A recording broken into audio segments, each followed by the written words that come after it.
Okay, so we left off in the previous one with this as our homework, okay? So to begin with, what's the very first step we should be taking here? Yeah, we got to balance this equation, okay? So we can just actually tab out of that for a second and go ahead and try to balance this. So on this side of the equation, we have one nitrogen atom, one nitrogen atom, 3 hydrogen atoms, and 2 oxygen atoms. And on the other side of the equation, we have 1 nitrogen atom, 2 hydrogen atoms, and 2 oxygen atoms. So we need to, right now, we only need to balance the hydrogens. Now, of course, that's going to mess some things up, right? Okay. But how would we go about balancing the hydrogens?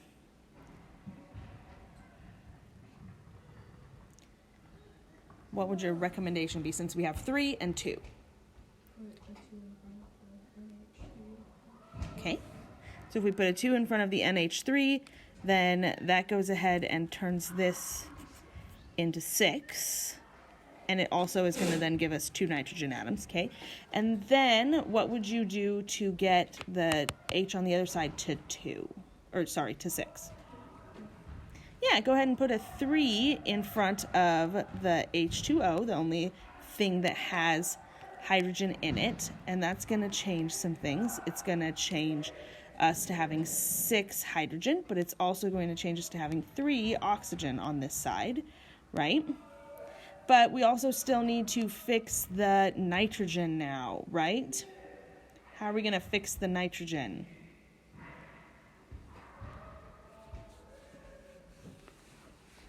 Make it so we have 2 on both sides.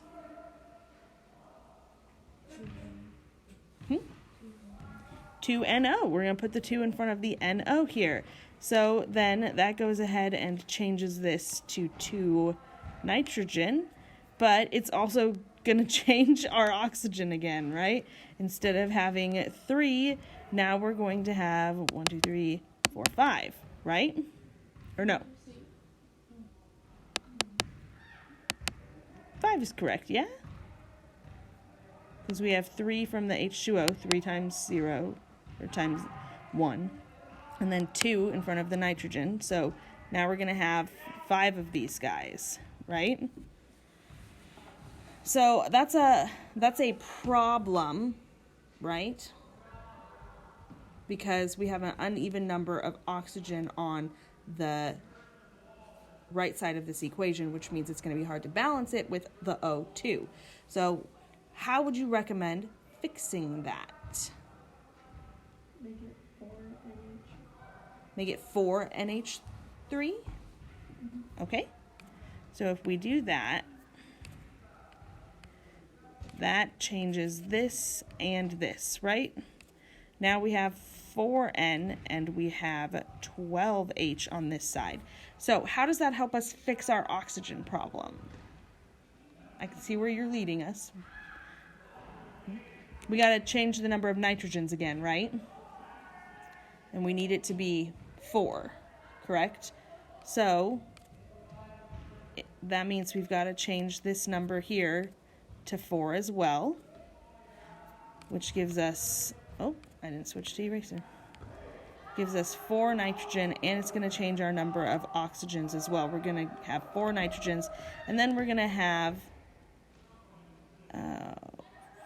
7 oxygens, okay? But we also need to change the number of hydrogens again, right? Which means we're going to have to change this 3 because we need 12 hydrogens. So instead of being a 3, we're going to need it to be a 6. So that 6 times 2 is 12. Now our hydrogen's balanced again. So now we have 6 oxygen plus 4 oxygen, which does in fact leave us with a nice round even number, which means if there are 10 oxygen on the right side of the equation, what should be the coefficient in front of the O2? 5, which would put us with 10 on this side. So we're balanced now. There's our balanced equation. We can go ahead and erase everything down here because we can see that our equation is balanced. So 4, 5, 4, 6 is our balanced equation. I have to leave that edit to get our question back, okay? But we can put it up here, 4, 5, 4, 6, okay?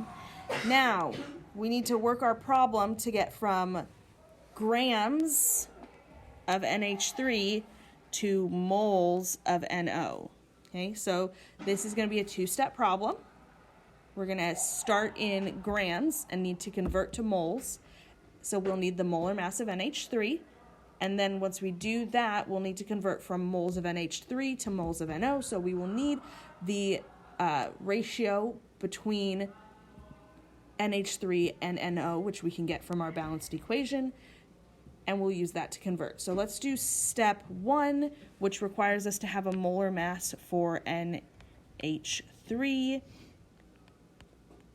So if you look at the periodic table, nitrogen's mass is 14.07, right? Where did we get the name for the NH3? It's in the beginning portion of the question. They say, given the following reaction from the industrial manufacture of nitric acid and a starting material of. So that tells you starting material means that's what we're beginning the problem with. And they gave you NH3 in grams. So that's how we know. It's a good question. These questions get long and they get wordy and it gets difficult to dig into them and figure out what they want. So you have to use what Mrs. Stroke taught you to analyze sentences and help you read critically to try and identify what exactly you're looking for here. Am I correct that that's the mass? I can't quite read the periodic table from here. Yeah. For nitrogen, 14.01, not 07. 01. Thank you. And then hydrogen we know is 1.01, and we have that 3 times. And if we add that all up, we should come up with 17.04. That would be NH3's molar mass, and so we would do that in grams per mole. So when we start with 824 grams of NH3, we're going to take it times its molar mass. So 1 mole of NH3 is 17.04 grams of NH3. So grams of NH3 cancels. And what we're going to wind up with is 824 divided by 17.04. Okay, so right away, we should be able to look at this problem and logically realize we are going to wind up with a large number of moles, right? Because we have a large mass in grams of NH3, and 1 mole of NH3 doesn't weigh that many grams. It weighs only about 17. So the number we come up with here is going to be pretty big. So when you do that math, what do you come up with? Give me a second to erase here and have room to write it down.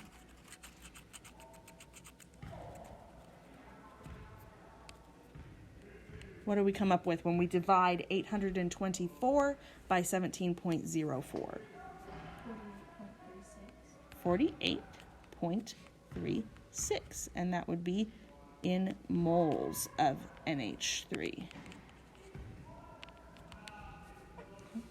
So, now we need to take this amount of moles and we need to convert it to moles of NO.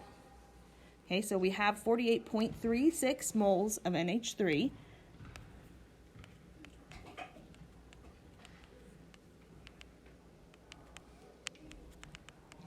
And then we're going to take this times a conversion factor given to us by our balanced equation, which was 4, 5, 4, 6. So we're going to look at NH3 and NO to get the conversion factor 4 to 4, which we could reduce to 1 to 1. So then our conversion factor would be 1 mole of NO for every 1 mole of NH3. So it's nice that it's 1 to 1 because that means that this right here is actually already our answer just in moles of NO, because they are 1 to 1. However many moles of NH3 you have is how many moles of NO you're going to have. Yes, ma'am. Does significant figures matter for this one? Yes. So, because we started with 824 grams, we should wind up with just 3 significant figures. Because, again, remember that this right here, these are exact numbers, so they don't count towards our significant figures. Conversion factors are not that way, so we should actually wind up with 48.4 moles when we round at the end. 3 significant figures. Good catch. So then in part B, they want moles of H2O. Okay, so we're going to start, the process would begin the same, but since we've just done it above, we don't need to repeat the first half of the problem to get the moles of NH3. We can remember it from the previous problem. But we need our balanced equation, right, to get our ratio. So it was 4 NH3, 5O2, 4 NO, 6 H2O. So the ratio here from NH3 to H2O would be 4 to 6, right? So I'm going to go to the next page. Our ratio here would be 4 to 6, which we could reduce down to 2 to 3. Okay? We're going to take the moles of NH3 that we got in the previous problem, which was 38, right? 48.36. And that's moles of NH3. And we want to convert to moles of H2O. So we need to take this conversion factor right here, this 2 to 3 conversion factor, and say that there are 3 moles of H2O for every 2 moles of NH3. So then moles of NH3 cancels. So we're going to take 48.36 times 3 and then divide it by 2. And when you do that process, you come out with like 70 something, right? Yeah, 72.6, and that would be moles of H2O. And it appears to be in the correct significant figures already. So you should have 3 again, because we still started this problem all the way back with 800 and however many grams of NH3, so that those 3 significant figures carry through to the end. So here would be our answer. Let's get to the very last type of problem. We've stretched this out over 3 days, so I know your brains may have to be remembering some of the stuff that we've done. The last type of problem is the most complicated type of problem, and that is to go from grams of one substance to grams of another substance. They're going to give you a given mass of a substance in grams and expect you to give them a mass in grams of an unknown substance at the end of the problem. It requires a total of 3 conversion factors. You must have the molar mass of the given substance, your starting substance. You must have the mole ratio of the unknown substance to the given substance, and you must have the molar mass of the unknown substance as well. So 3-step process this time. And it looks something like this, where you have the mass of the given substance at the beginning, you take its molar mass to convert it to moles, you use your mole ratio from the balanced equation to convert to moles of the other substance, and then you use the molar mass of the other substance to convert into a mass of that substance in grams. So, by far the most complicated type of problem we will do. All right. So our example problem here is given the following the following reaction of tin with hydrogen fluoride, how many grams of tin fluoride are produced from the reaction of 30 grams of hydrogen with tin. So we have tin reacting with hydrogen fluoride to produce tin fluoride and hydrogen gas. Where should we begin? With the mass given with HI. Yes. And since there is no parentheses at the end here, usually, or that says not balanced, usually you can assume a equation is balanced when I give it to you, but it's never a bad idea to just double check, right? But it does appear to be balanced here, so we should be okay.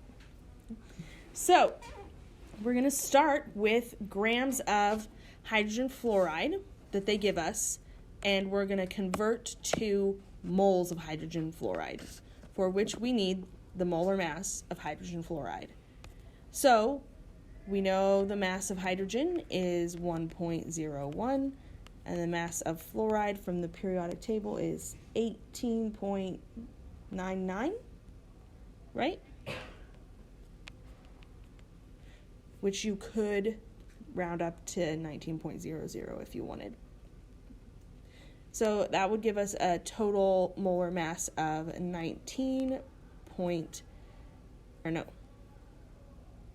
20, right?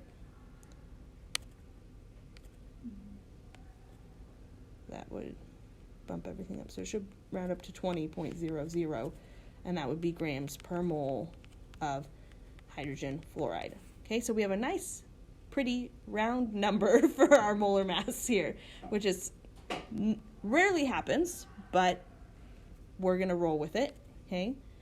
So then we'll start with our 30.00 grams of hydrogen fluoride times its molar mass, which is 1 mole of hydrogen fluoride is 20.00 grams of hydrogen fluoride. So when we do that math, 30 divided by 20 comes out to 2.6, 0.6.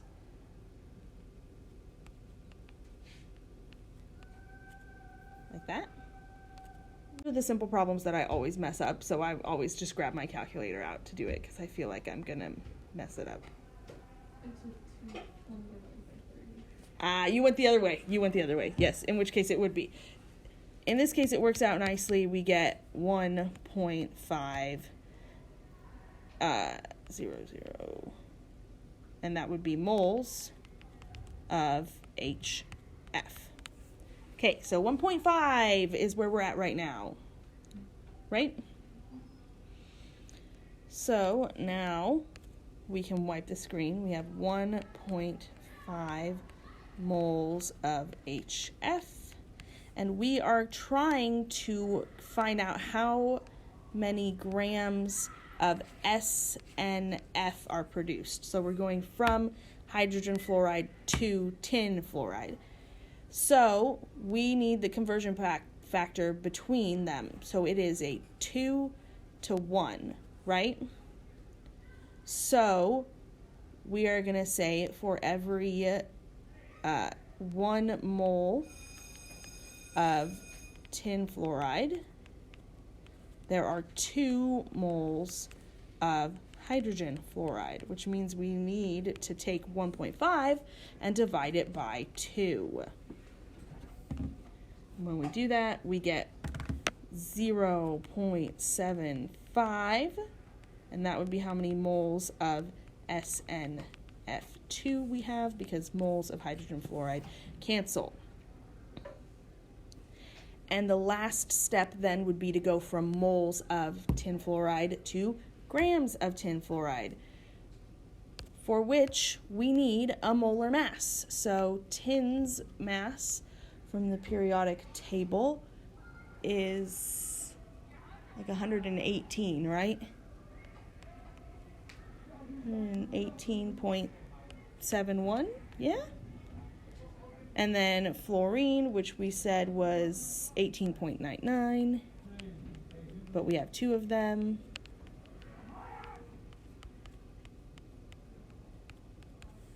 So So let's do 118.71 plus.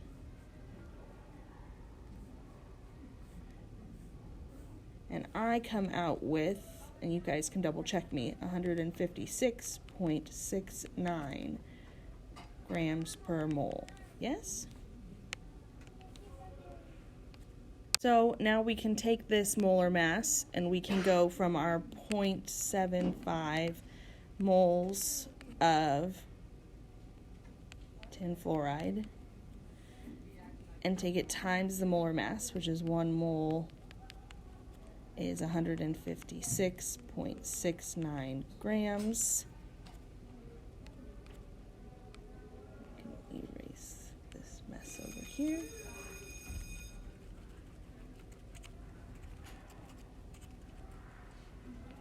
Okay.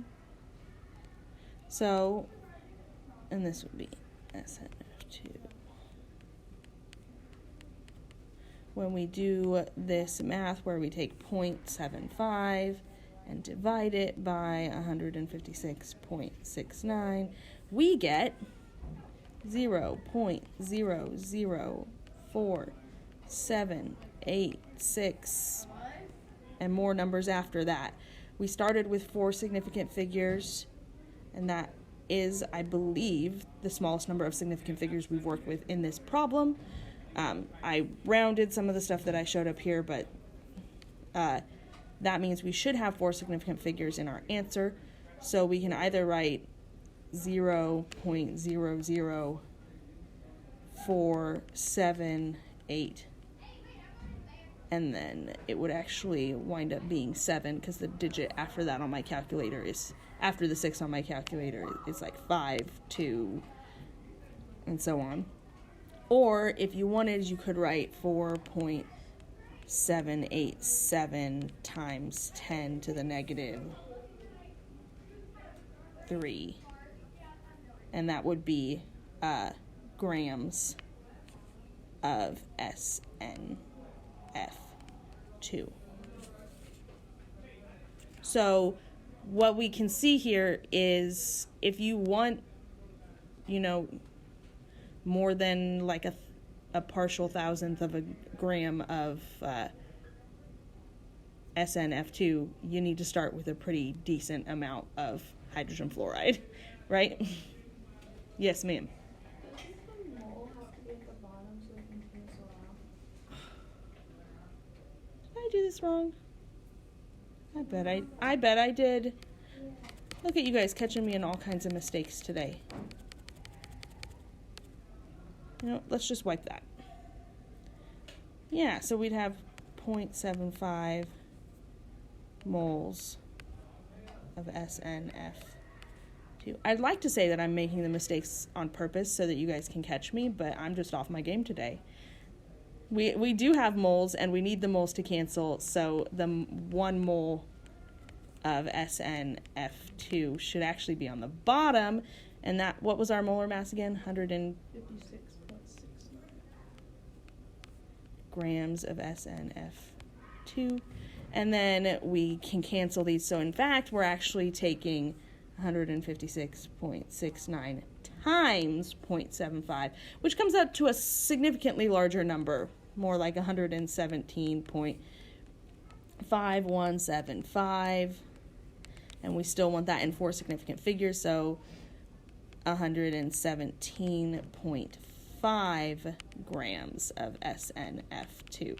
There's our actual answer. There we go. Much better. So in this case, we actually wound up with much more at the end. Yeah? Pretty cool. Okay. That is where these notes end.